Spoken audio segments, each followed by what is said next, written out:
This is the Revolutionary News, produced on Friday, February 13th, 1776.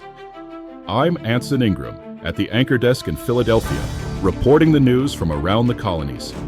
This is day 300 since the first shots were fired at Lexington and Concord, Massachusetts. Our first story takes us to Boston, where we recently reported that Colonel Henry Knox's noble train of artillery has arrived, following an arduous trek from Fort Ticonderoga. It was fitting that this week, General Washington would survey Dorchester Heights, accompanied by Chief Engineer Colonel Richard Gridley and Colonel Knox.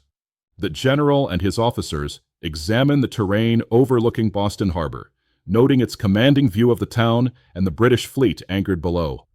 Colonel Gridley, who had earlier fortified positions at Bunker Hill and Roxbury, was consulted on the construction of batteries and works sufficient to withstand enemy fire, while Colonel Knox advised on the transport and placement of the newly arrived artillery.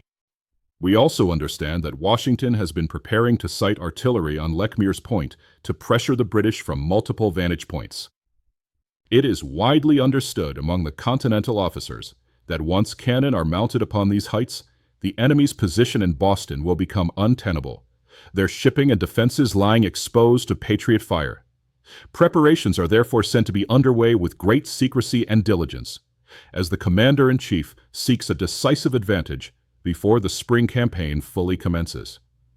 Our next story takes us to the Cape Fear River in the North Carolina colony, where the Patriot vessel America has been captured by His Majesty's ship Cruiser. The vessel and her cargo were seized as lawful prize, and her crew taken into custody to be dealt with under royal authority. The capture occurs amid growing unrest in the Cape Fear region, where 39-year-old Royal Governor Josiah Martin has been organizing loyalist forces among Highland Scots and other supporters of the Crown.